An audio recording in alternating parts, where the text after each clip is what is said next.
Hello everyone, my name is Bygl and welcome back to another episode here from the Let's Play series. I hope you are having a wonderful day today, and in the background you can see a few clips of me doing some resource gathering from our farms because I'm collecting resources to build the Guardian farm, which is going to be the main project of today's episode. Oh boy, I dreaded this moment. I mean, I really want to build the Guardian farm, right? Don't get me wrong.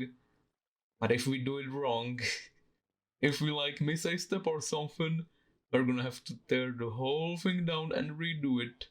Because it's a Guardian farm, and we need to fill those up with water. And if we mess that up, well, we gotta clear out the water with sponges, and I had quite enough of that at this point. So, I thought it would be interesting to make our farm a little bit different. So instead of looking up a guide on the internet or something, I actually tried figuring out a design of my own. Now I know it's not gonna be fast or, efficient in any way. It's just gonna be my way of doing it. It's gonna be quite simple actually. So I came up with a pretty cool concept on how we actually should build the farm, and it's probably gonna be surprisingly easy actually. If it actually works, that is. I did do some experimenting in a creative world, and it also should be relatively cheap. Now, these guys, these powered rails. So, a few episodes back, I actually showed you guys that we have reached day 1000, and we are already at day 1100 because I had to AFK a lot. I had to AFK a real lot to get all of this gold for our powered rails. That is going to be the collection system, of course, for our farm. In fact, I actually decided to upgrade our gold farm, so you're going to be able to see the footage on the screen right now. I actually removed the corners of the farm, like the 4 areas where the piglins would think that that is the closest area that they could get to us. I removed that, and now it's way more efficient, because they try to pathfind to the glass blocks and go towards us instead of going there and just standing there indefinitely, right? They do still just stand on some of the blocks on the platforms. You can probably see that on the video. And we also reached level 100 for the first time during that AFK session, so I'm gonna show you that real quick.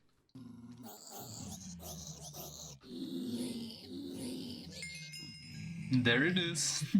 Level 100. And if you're observant, you can probably tell that yeah, they did kill me afterwards, the pigmen. They can still sneak in while I'm AFKing apparently, so we need to look out for that and fix that as well.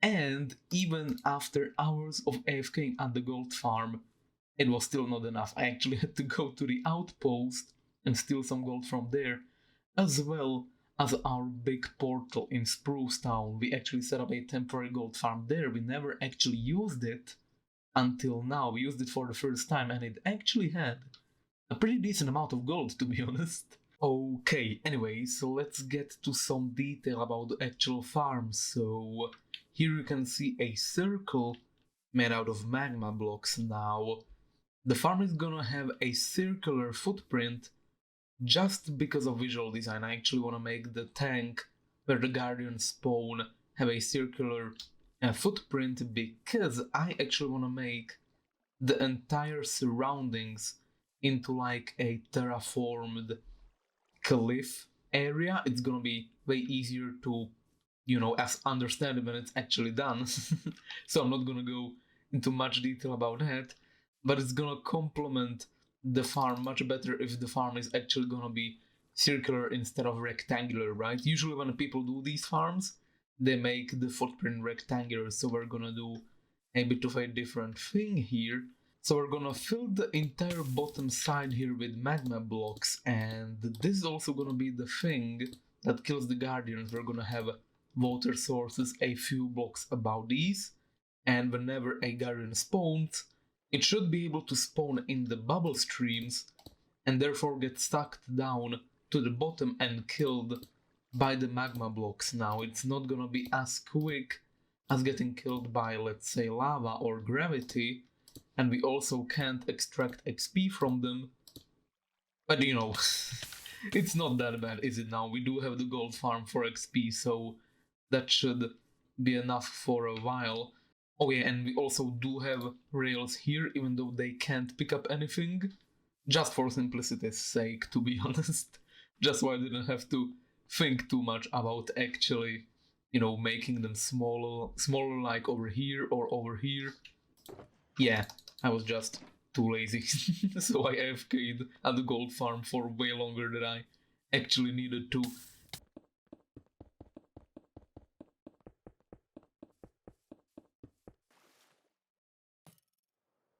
Oh, I hear a trident.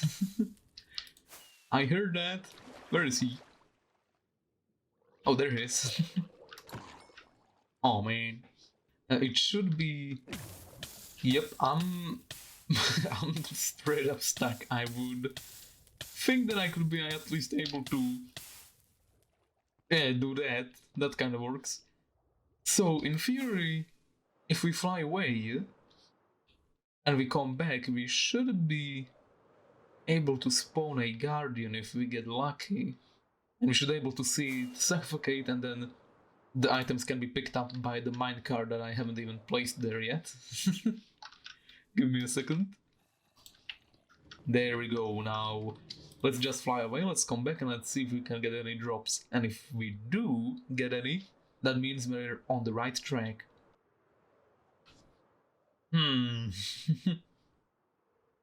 I flew in and out of here like 10 times already and I'm not seeing a single guardian, which has me kind of worried. Oh boy. They can spawn in 1-block spaces, right? That is most definitely a thing. Like back when we did this on Lunar SMP, yeah, we did definitely get like guardians in a single water space block. I do remember that quite well. I do have it on video as well. Curious, maybe we should do... Oh well, first of all, not all of these are water sources apparently. Maybe I should have double checked. These all seem to be fine though.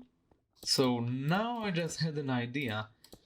Also, I forgot that this doesn't go on an endless loop, the minecart, so it wouldn't have picked up anything. But in the test that I did, I actually had an area that had multiple blocks above the magma blocks, right? So the guardians did always spawn like higher up in the water. So maybe they can't spawn directly on magma blocks, because the game knows that it would just kill them immediately. Sounds like something that the game would do. I'm just trying to be optimistic here, guys. I really want this to actually work. I always want to do my own designs and don't want to look up anything, so if this doesn't work, then we're in trouble. Big trouble. This trick also works... Yeah, it doesn't need to have blocks directly under it, thank God. Because that would mean that we would have to make the entire farm from top to bottom, but no, this should work as well. Yeah, there it goes. Oh no! It works really well. Maybe a little too well. Oh boy, get me out of here. Oh, look at that! Oh, look at that! It's working. Oh boy. Man, that definitely relieved some stress from me. Okay, so it does drop a fish as well, which we don't really need, but you know, we can deal with it. We mainly want the prismarine drops, of course. Let's see if the minecart picks up the fish. It should be easily able to, but you know, we're gonna test it out just in case. We do have the Creeper Council watching over us, and a skeleton as well. Just in case something happens. Yeah, it works. Works like a charm, actually. And now, there is a problem. if this farm is gonna be efficient, which it probably isn't going to be, it's probably gonna be a rather slow design. Oh, that's cool. That's really cool. But if it is actually going to be efficient, then we're gonna have to figure out a better collection system, because that one minecart is definitely not gonna be quick enough to handle all of that. So something to keep in mind when testing the farm. And it's so cool seeing how the water forms. It always gets me. Gets me every time.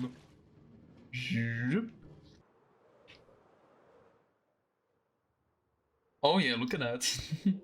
We got what? 4 guardians? And it's just the 2 levels right now. We're probably gonna do like what? 5 levels of water? Maybe more. To be honest, the more the merrier with this farm, even though it is diminishing returns when we go like about the 5 levels of water.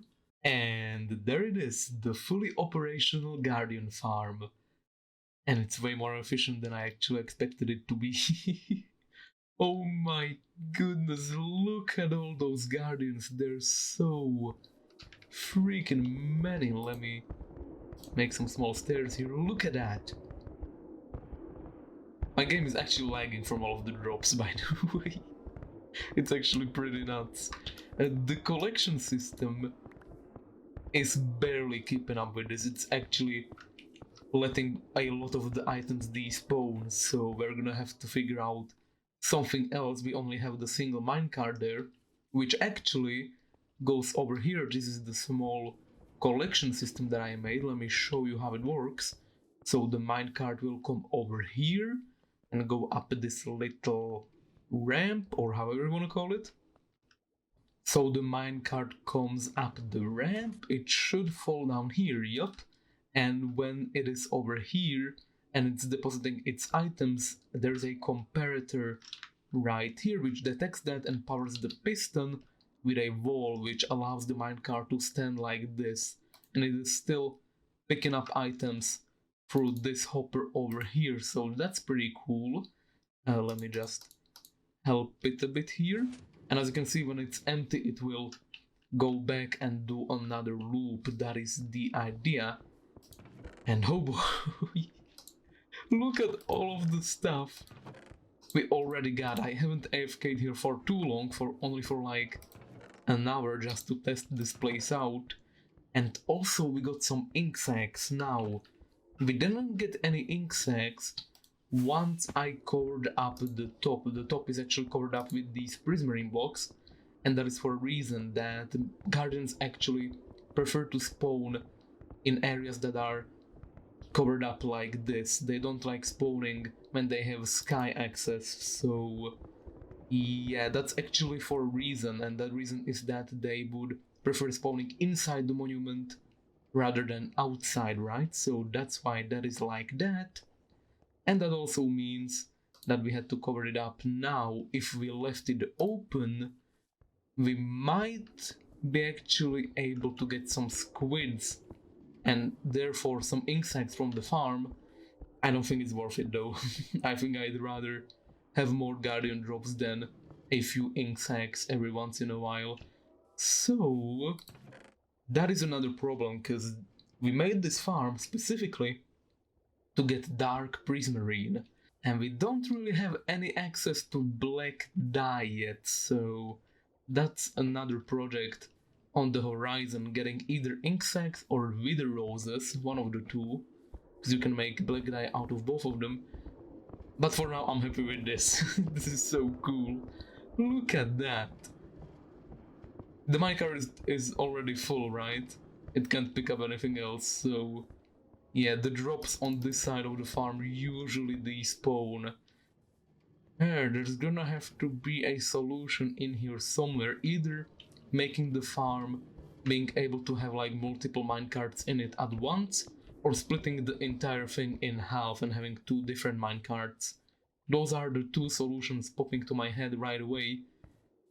But for now, I'm just gonna leave it like this. This took surprisingly little amount of time actually. The main thing was actually clearing out the water, of course. But this actually took like, what, 4 hours tops? Yeah, it's not bad at all, it's not bad at all. And it's really efficient, surprisingly enough. For just, placing magma blocks and water, it's really, really low cost. Really low cost, really cheap. And I like it so much. And here's a top-down view of the farm, just in case you were curious how it looks. So here it is.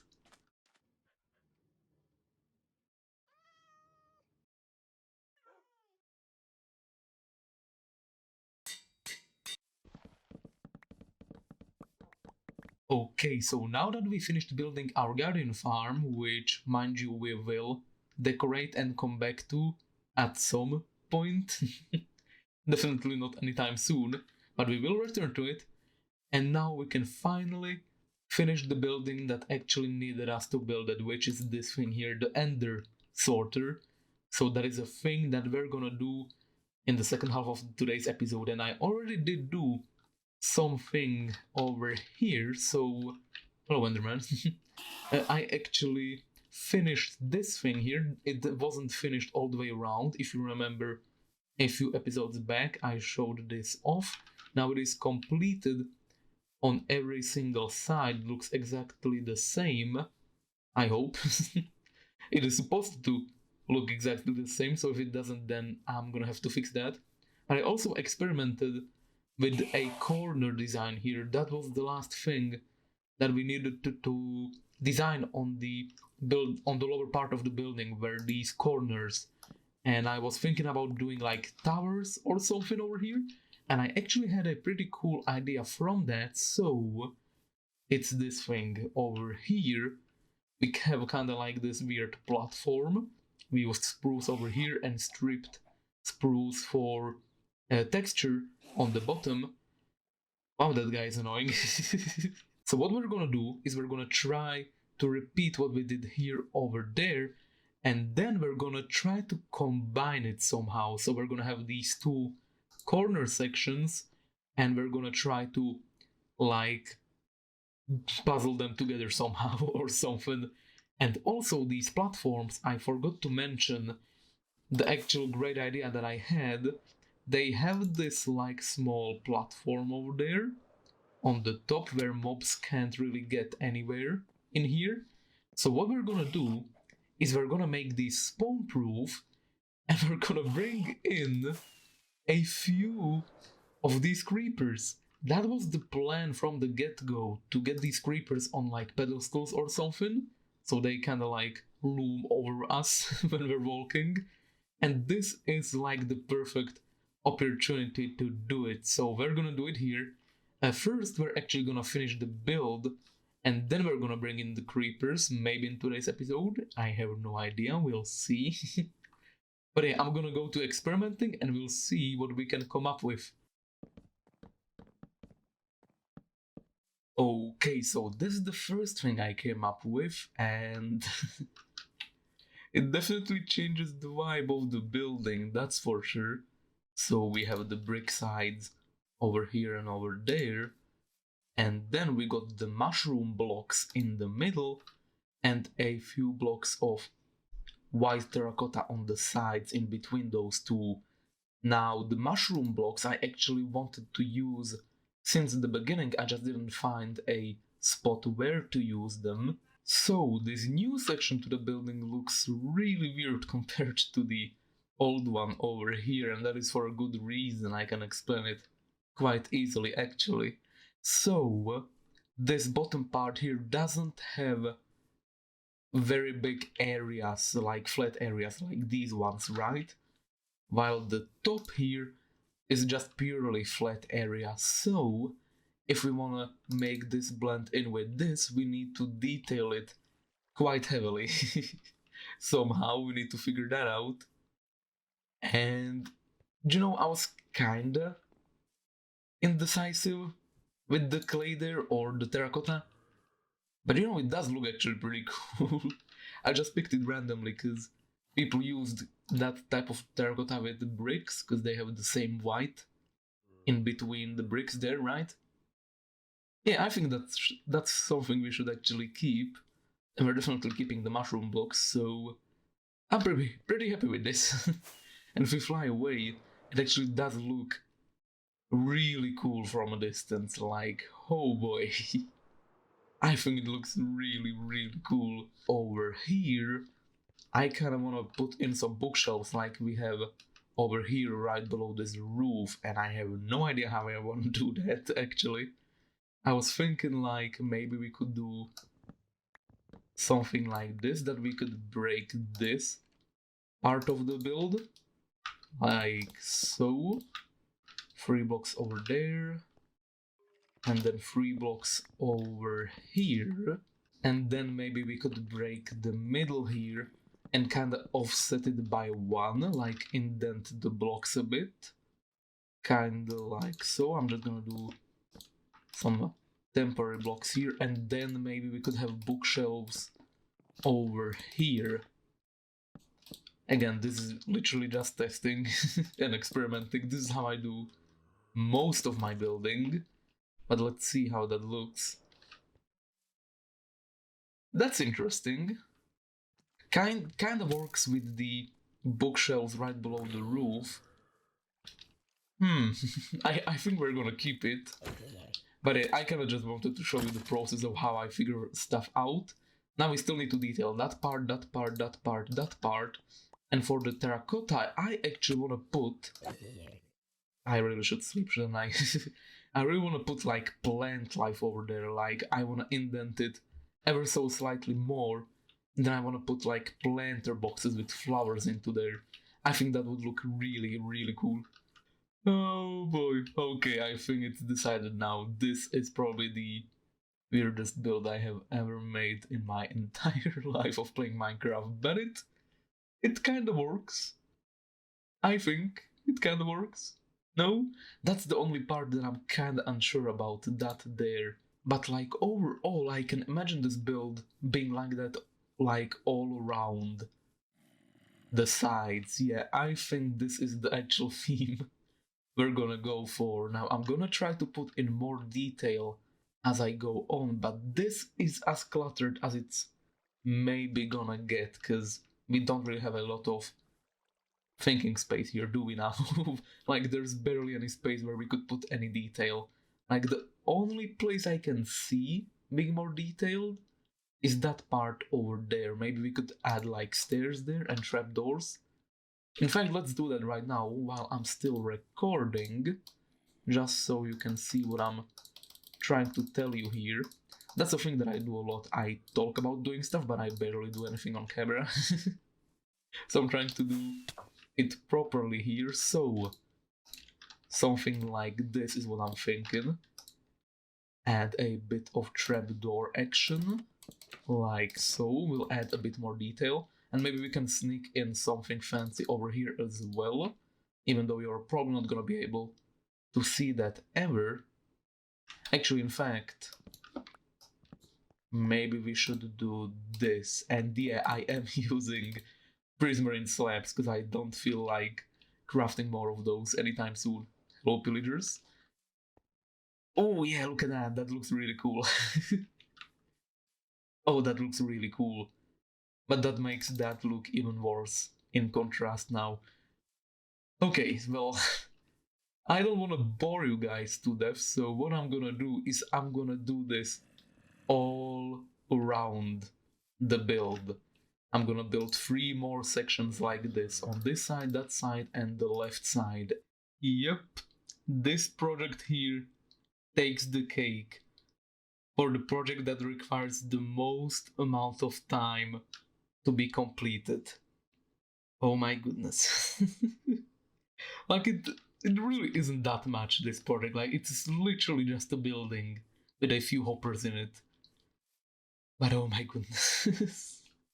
The amount of exotic materials we needed to make this happen is just enormous. So yep, it is done from every single side, as you can see. And apparently it isn't, because I'm missing some plant life there.